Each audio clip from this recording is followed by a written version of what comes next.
Assalamualaikum teman-teman, terima kasih sudah menonton video ini.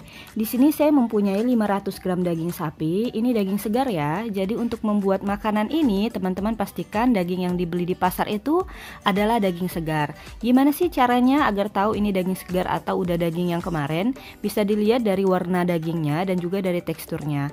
Jadi kalau warnanya tuh masih merah menyala seperti ini, menandakan dagingnya segar. Atau bisa juga langsung tanya ke penjualnya, biasanya mereka akan kasih tahu kok mana daging kemarin dan mana daging yang baru habis dipotong.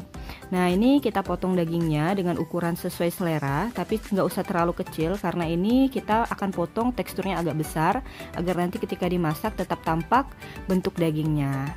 Nah, ini udah selesai untuk dagingnya saya potong. Kemudian di sini saya menggunakan jahe. Ini jahe sekitar seruas ibu jari, kita potong juga. Potongannya agak besar dan tebal. Nah, seperti ini ya. Jadi jahe ini nanti akan menetralisirkan kandungan yang tidak baik pada daging. Jadi saya selalu menggunakan jahe untuk memasak daging. Jadi nanti daging yang kita masak itu akan bersih dari lemak jahat dan juga akan semakin sehat. Ini airnya udah panas, langsung saya masukkan tadi potongan jahe. Kita masak sebentar ya. Jadi biarkan sampai enzim yang ada di jahe itu keluar, menyatu dengan air yang sudah kita rebus sampai mendidih ini. Nah, ini kita biarkan sampai airnya benar-benar mendidih. Nah, ini airnya udah panas banget ya, udah sangat mendidih. Barulah saya masukkan semua potongan daging. Jadi kalau kita menggunakan daging segar ini, maka nanti rasanya akan semakin gurih ya. Nah, ini dagingnya akan saya masak sampai warnanya pucat. Jadi kita masak kurang lebih selama 2-3 menit dengan api besar, tapi pastikan kaldunya belum keluar. Nah, jika udah seperti ini ya, jadi udah pucat seperti ini, saya matikan api kompornya. Kemudian ini untuk air rebusan pertamanya akan saya buang ya, begitu juga dengan jahenya. Nah, ini yang udah kita buang air rebusan pertamanya, jahenya juga sudah saya sisihkan. Selanjutnya saya masukkan lagi air ke dalam daging. Ini airnya kurang lebih 1,5 liter ya, atau 1500 ml. Dan juga tidak lupa saya tambahkan kaldu sapi sebanyak 1 sendok makan agar semakin gurih. Nah, untuk proses perebusan pengempukan daging ini saya menggunakan panci biasa tapi menggunakan teknik presto. Nanti akan saya jelaskan sambil memasak. Kemudian kita akan bikin dulu bumbunya. Di sini saya menggunakan 4 siung bawang putih yang ukuran lumayan besar. Kita potong aja agak tebal dan agak besar, nggak apa-apa, agar nanti tekstur dari bawangnya nampak. Kemudian saya juga menggunakan bawang merah sebanyak 5 siung ukuran besar. Sama kita potong juga agak tebal dan agak besar. Oke, ini sudah selesai untuk bawangnya. Kita sisihkan terlebih dahulu. Kita akan lanjut ke topping lainnya. Di sini saya menggunakan kacang buncis. Ini sebanyak kurang lebih 20 lembar ya, atau 20 kacang buncis. Kita potong memanjang agak besar seperti ini. Ujungnya jangan lupa dibuang. Kemudian saya juga menggunakan wortel. Sama, kita potong juga seukuran buncis. Jadi kita potong ini agak besar-besar ya, agar nanti semua tekstur sayur mayurnya itu nampak saat dimasak. Tidak lupa saya juga menggunakan cabai hijau yang besar. Nah, ini jadi cabainya masih segar banget dan cantik banget. Ini sama, kita potong juga memanjang seukuran kacang buncis.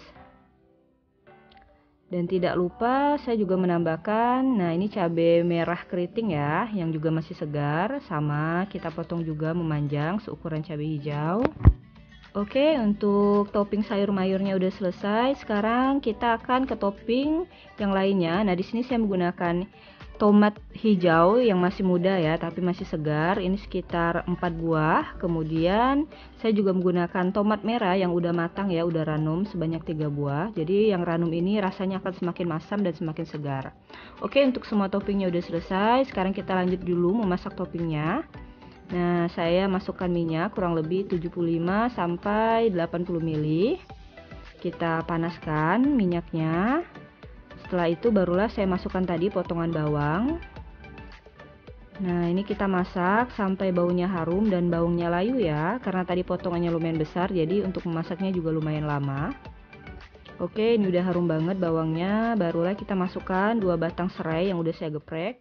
Kemudian ini lengkuas sekitar seibu jari juga sudah saya geprek. Kemudian saya juga menambahkan daun salam kering sebanyak 3 lembar. Nah, ini kita masak lagi sebentar sampai aroma lengkuas dan serainya tercium harum. Ini udah harum ya. Kemudian barulah pertama-tama saya masukkan potongan sayur, yaitu sayur wortel. Karena wortel ini teksturnya paling keras, jadi kita masukkan paling duluan ya. Kita masak sebentar, kemudian saya masukkan aneka cabai-cabean. Nah, ini cabai merah dan cabai hijau ini pada dasarnya tidak terlalu pedas ya. Sengaja saya gunakan ini, dia untuk sebagai penyegar dari masakan ini. Kemudian untuk agar nanti kalau yang suka pedas saya tambahkan cabai rawit tapi nggak dipecah. Jadi dia kalau nggak kita makan cabai rawitnya dia nggak akan pedas. Selanjutnya saya masukkan buncis, potongan-potongan buncis. Nah, ini kita masak sebentar. Barulah tadi ini daging ya teman-teman yang udah saya rebus menggunakan teknik presto dengan menggunakan panci biasa. Jadi caranya itu teman-teman bisa rebus dulu dagingnya selama 15 menit dengan api paling besar dan juga ditutup. Jadi biarkan sampai mendidih. Kemudian setelah 15 menit kita masak, kita matikan api kompornya. Nah, teman-teman bisa diamkan sekitar 10 menit. Setelah 10 menit kita diamkan, kita matikan api kompor dan tutupnya tidak kita buka. Kita hidupkan kembali selama 10 menit. Jadi total masaknya 25 menit. Kemudian ini yang terakhir saya masukkan tomat. Jadi nanti untuk teknik presto menggunakan panci biasa akan saya tulis di deskripsi ya, agar teman-teman bisa mencontoh. Insya Allah nanti hasil daging yang kita dapat itu akan tetap empuk. Nah, ini tadi sisa air kaldunya. Jadi tadi kan saya menggunakan 1,5 liter air.